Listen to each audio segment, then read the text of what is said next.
Hello everyone, welcome back to my channel. Today we are starting a reading vlog. So in this vlog, I'm going to be doing my last edition of reading my anticipated releases for 2023. So in this video, I'm going to be reading 3 different books.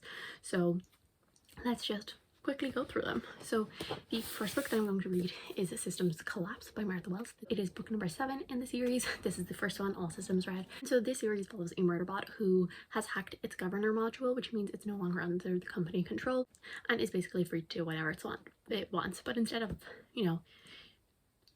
going on some sort of murder spree or running or escaping or any of that, it spends its hours watching media. The crew that he is with ends up getting themselves into trouble, and Murderbot has to decide whether or not it wants to help them.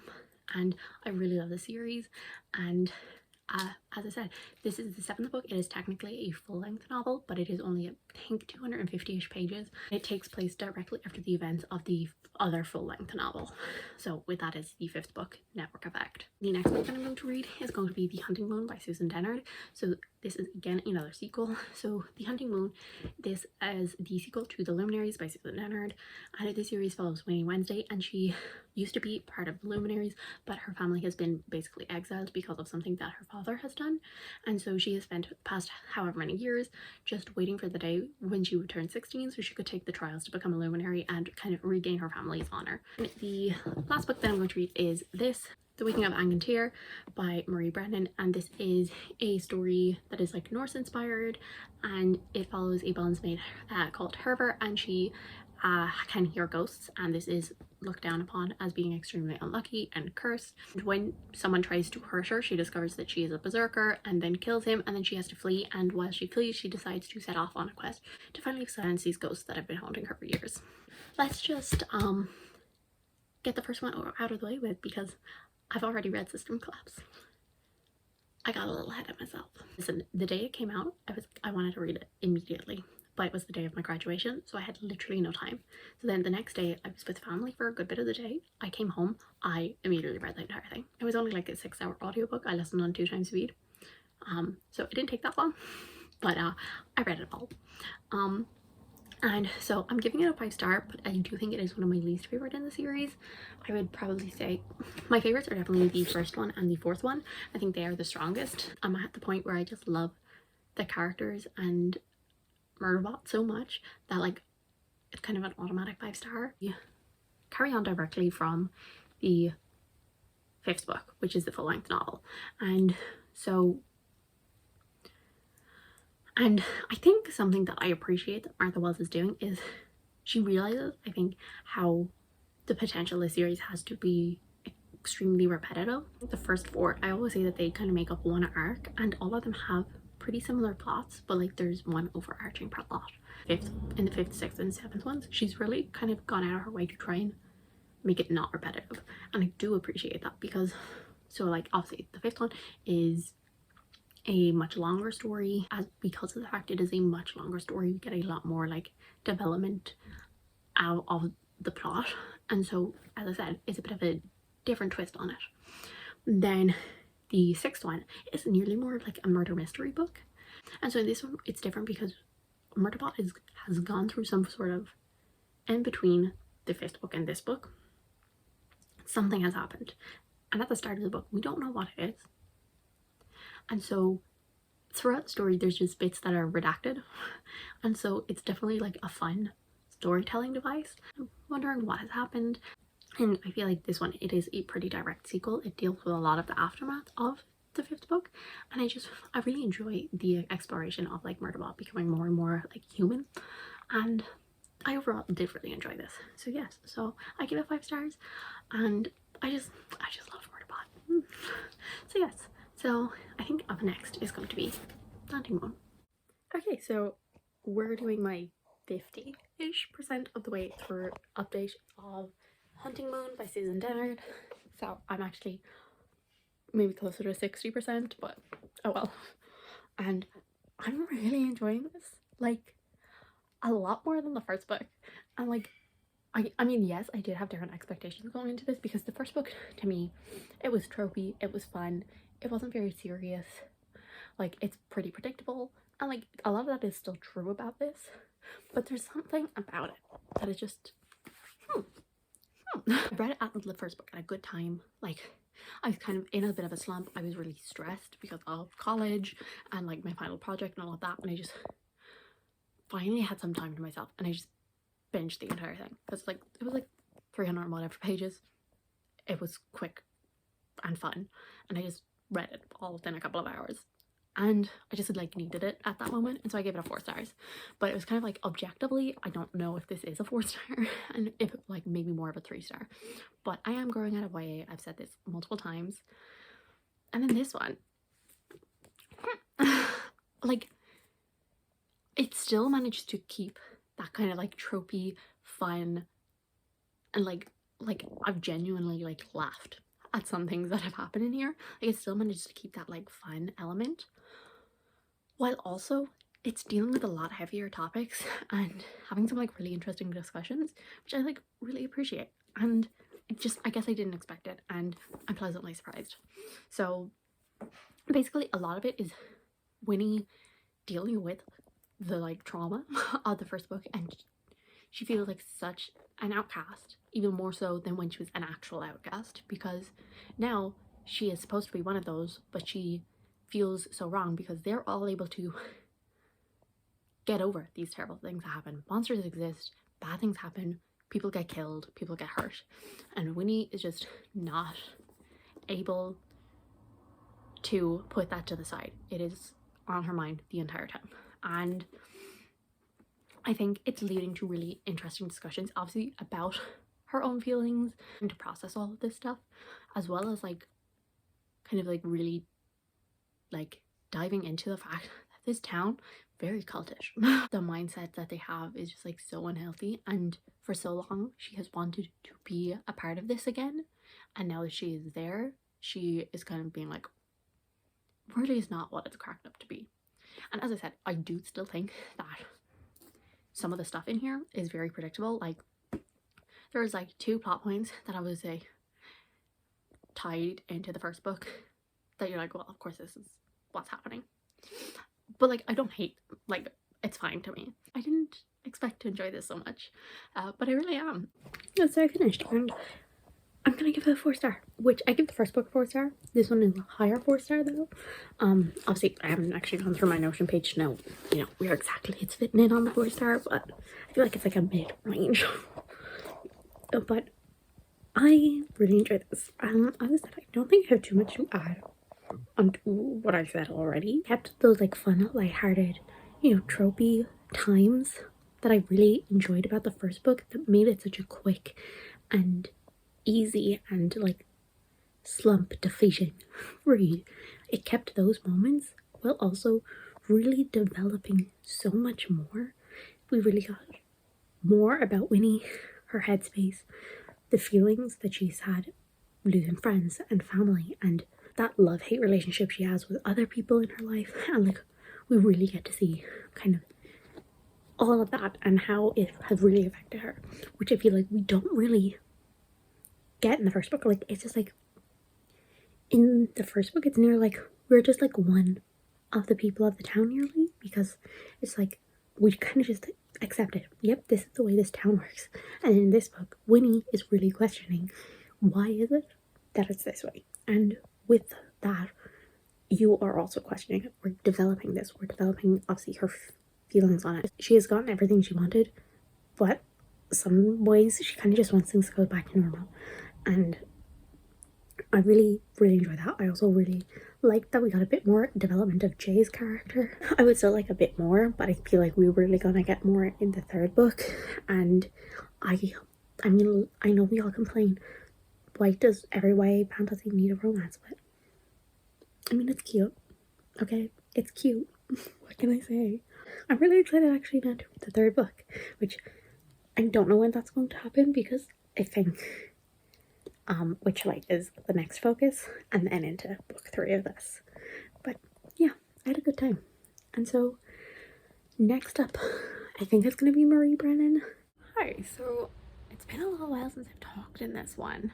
It has actually, but I started and got halfway into The Waking of, I still haven't looked it up, I need to look it up, reminder to self.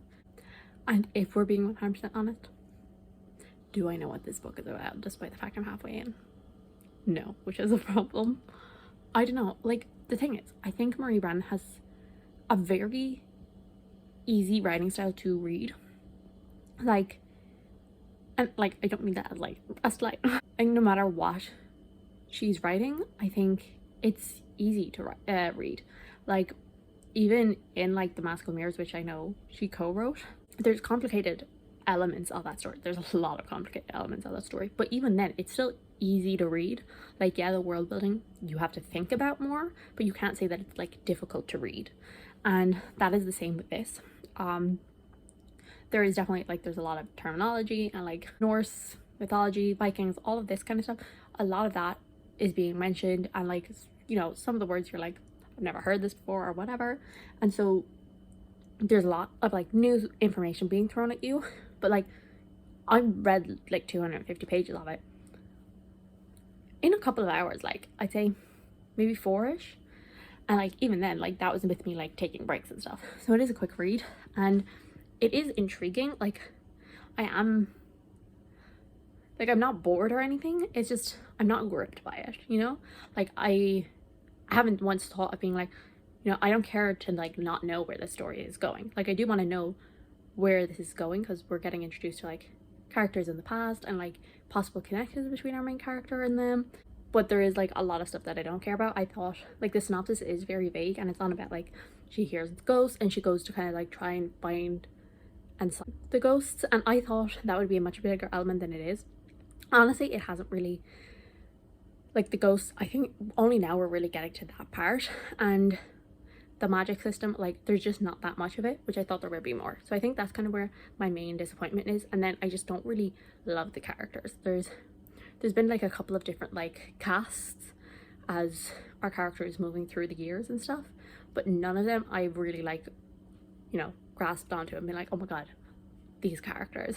Now I'm hoping I'll read it today, but like, I don't know, we'll see. Well, excuse the weird angle and possibly weird lighting, I'm building a drawer. So I said I might as well actually be productive and do 2 things at once. So while I build the drawer, I'm going to tell you about the waking at Angan here. So I'm giving it a 3-star, and I have kind of a bit of just a chit chat about book like ratings and stuff that we'll get to in a minute, because I think previously I would have given this a 4-star because there was a lot of things about it that I found very impressive, but at the end of the day, I just didn't really like love it or enjoy it that much. So I can't really give it more than a 3. Like, I still enjoyed it and I found things impressive, and a 3 isn't a bad rating, and I feel like sometimes I forget about that. Like, a 3 really isn't that bad of a rating, and I think a lot of the times books that I give 3 stars to are books that I'm like, I can see so many people absolutely loving this, just didn't work for me. And this does seem to have pretty positive reviews overall. I didn't really give that good of a synopsis the last time I spoke about this book, so I suppose we'll fix that first. No, oh, that's wrong. Is that the right thing? No. So in this book we follow a young woman, and she is a bondsmaid, which basically means that she should be able to buy her freedom, but basically her entire life they've never given any sort of hint that she will one day be able to buy her freedom.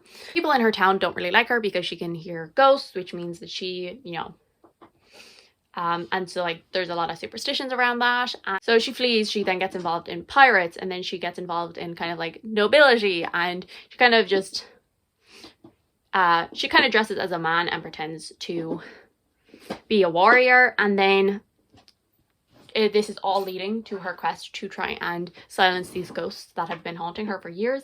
And she makes a lot of discoveries about herself and her past, and as I said, it's all to try and silence these ghosts. And to be honest, I really don't think the story is a lot about that. I think a lot of the story is actually just about the history and the customs of Norse times. And as I said, I found that extremely impressive. It's very clear that Marie Brennan did so much research and took so much care to try and tell a really like, to try and like get as much right as she could, while still like obviously taking liberties to make her own, put her own spin on things, and like, you know, tell a more modern story. And as I said, I found all of that really impressive. I did find it so interesting to learn about a part of history that I maybe don't necessarily know that much about. Like, I definitely know like a bit about the Vikings because there's a lot of Viking stuff in Ireland, so like I know a bit, obviously, but it was still really interesting to read about it, and that kind of learning about that and the customs of the time and all of that, that was definitely where the most of my enjoyment came in. And as well as like I would say like the last maybe 25% was where like I really ended up like liking the story. The rest of the story just didn't really work for me, and I think a big part of it is that I just didn't care about our main character, and I didn't care about any of the side characters we came in contact with, because I felt like we switched them up too often, and so I never really got the chance to become attached to them before we were moving on to new characters, which is fine, obviously, but it just, you know, didn't quite work for me. And so that kind of got me thinking when I was kind of thinking of what rating I wanted to give to this book, because I think previously I probably would have given it a 4 stars, because there's nothing necessarily I think wrong about this book. There's nothing that I was like, oh, I don't like, you know, this trope, or I don't like this particular plot device or anything like that. Well, and as I said, I was very impressed by like the amount of research and thought that went into this book. And so I think previously I would have just been like a low 4 star, because like I just didn't really have the enjoyment. But I think I've kind of come to the realization that I am absolutely 100% a character-driven reader. And because I've been really trying to think recently, because this year I found a lot of books that have surprised me. And there's a lot of books that I would have thought that I would have liked, and I ended up not really caring about them. Or at least like not loving them. And I think, and so it kind of really got me thinking. I was like, what is it that I like about books? And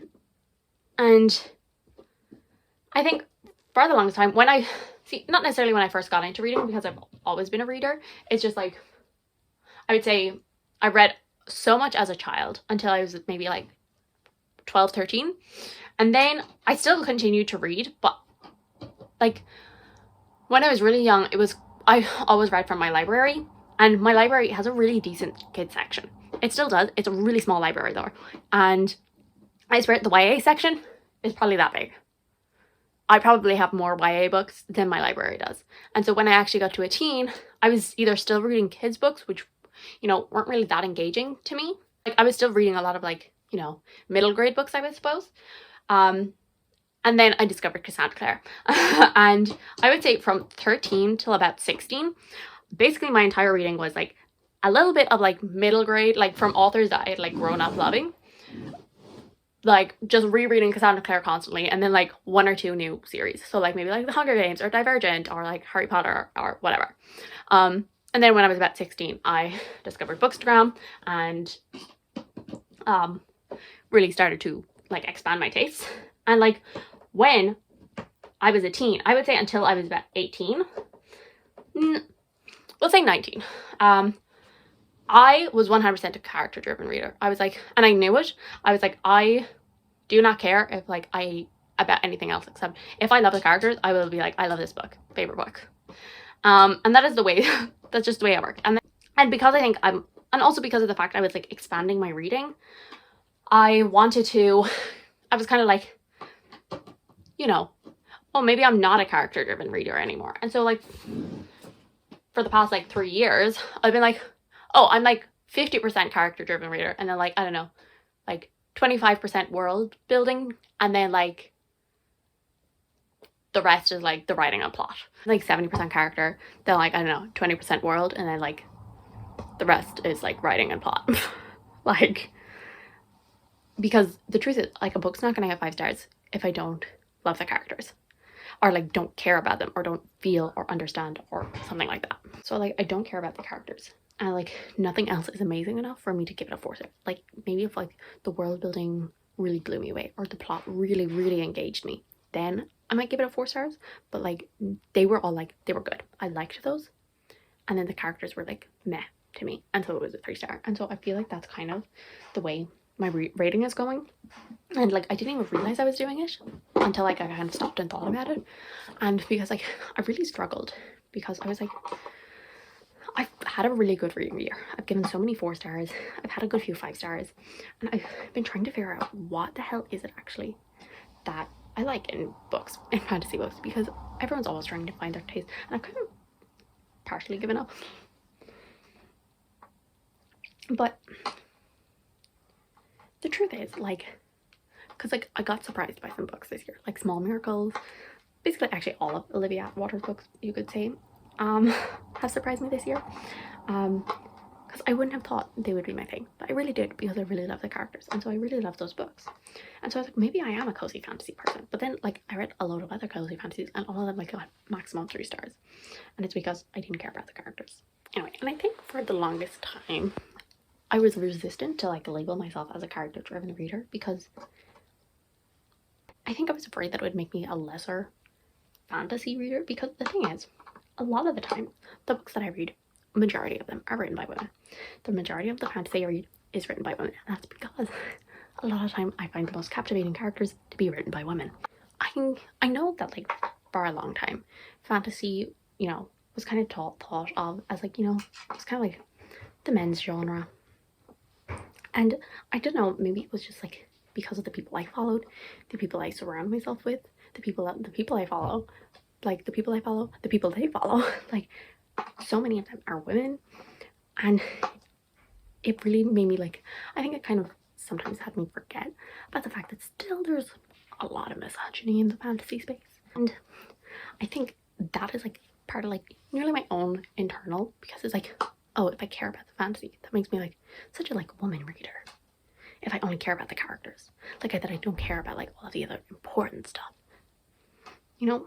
And so, and I've just kind of come to the conclusion, I don't care. The truth is, it's not just about making a captivating character. Everything in the fantasy world, it does build a character. Like, yeah, I'm saying that I'm a character-driven reader. That doesn't mean I don't care about the plot or the world. Like, yeah, they're not as important to me, but the plot and the world and all that helps to build the character as well. Like how they interact with their environment, how they react in scenarios, like it all does build. Yeah, I don't know, I've just been thinking, I don't really have a conclusion from it, except like I don't care, I'm a character-driven reader, but like also I don't really know what it is that makes characters work for me and not.